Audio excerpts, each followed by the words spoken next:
You ever see some of these companies' valuation? This company's worth $220 billion. This one worth $6 billion. This one only after 2 years worth $680 million. Why and how? It's called the subscription economy. According to a Forbes article, it says two companies, same top line revenue, 100 million, 100 million. This one has to go chase for its revenue every single month. They got to go sell again. But this one, it's subscription. Every month, people are paying $49.99. According to this Forbes article, this one could be worth 8 times more just because it's reoccurring versus this one. There's a reason for that. We're going to talk about that today. All right, so if you get value out of this video, give it a thumbs up, subscribe to the channel, but let's get right into it. On average, you and I spend $237 per month in subscription model products. That's $3,000 per year, give or take.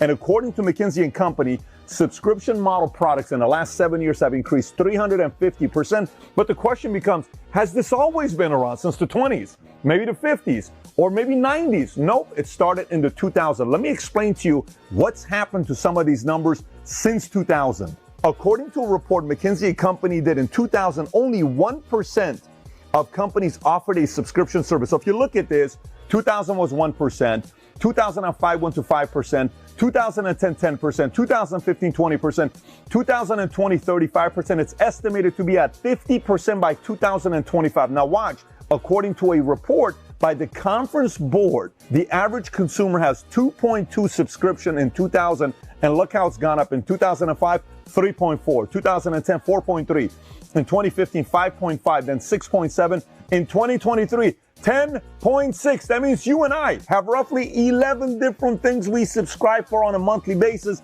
that helps increase the valuation of these companies. Now, you may be watching and saying, but Pat, when I think about subscription, I only think about Netflix, Spotify, or Amazon. So let's take a look at this. Launch year Netflix got started in 1997, Spotify in 2008, Amazon Prime in 2005. Pricing, when they started doing their monthly subscription, Netflix is $8.99 a month. It starts at $9.99 at Spotify and $12.99 at Amazon Prime. Let's take a look at number of subscribers as of 2021. Netflix has over 200 million. Spotify has over 365 million. Obviously, that includes both free and paid. And Amazon Prime is estimated to be over 150 million. So let's take a look at revenue. In 1998, when Netflix got started, they did roughly 1.8 million. In 99 to 14.4 million. 2000, they did 49.3. 2001, they did 103 million, give or take. And by the way, today their top line revenue is $32 billion. Netflix, $32 billion, worth roughly $200 billion. Let's take a look at Spotify. Spotify in 2010, revenue was 155 million. It jumped to 330 million in 2011. Last year, roughly $12.35 billion in a year. Spotify, and last but not least, Amazon. So now keep in mind, Amazon originally got started in 95, but they did not get into subscription until 2005 when they launched Amazon Prime. Look what happened to their numbers. Before Prime in 2004, they were doing 6.9 billion. In 2005, when they started Prime, they went to 14.1 billion. And do you know what they did last year? A little over $350 billion. So now if you're like me, you're like, Pat, but give me a break. We're talking about Netflix, Amazon. It's not every industry can really do a subscription model, really. Let's take a look at other industries. Here's some industries. Software, we got Adobe Creative Cloud and Microsoft 365. Beauty, we have Birchbox and Ipsy. Fashion, we have Stitch Fix and Rent the Runway. You can literally rent the dress they're wearing, Hollywood, $3,000 dress for $100 a day. Or you can ask them to send you clothes every single month. You give them the size, your flavor, what you like, $300 a month.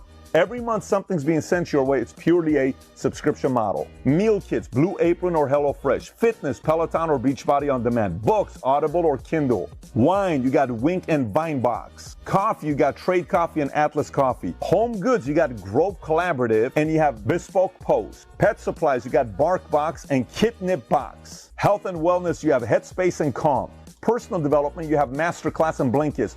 Language learning, you have Rosetta Stone and Duolingo Plus. Crafts and do-it-yourself, you have Craftsy and Crafter's Box. Education, you have Udemy and Coursera. And by the way, I've been in the insurance space for a long time. Why do you think these businesses are worth as much as they do? Because insurance is what?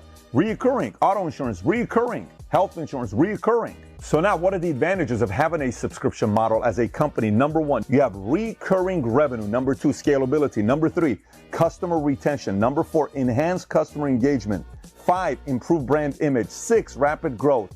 7, diverse industry presence. 8, data-driven insights. 9, flexibility and scalability. 10, innovative pricing structure. 11, market disruption. 12, expansion into B2B space. And just like any other business, if you don't take care of your customers, they're going to go somewhere else, which means you're dealing with the downfall of churn. You got to keep showing up.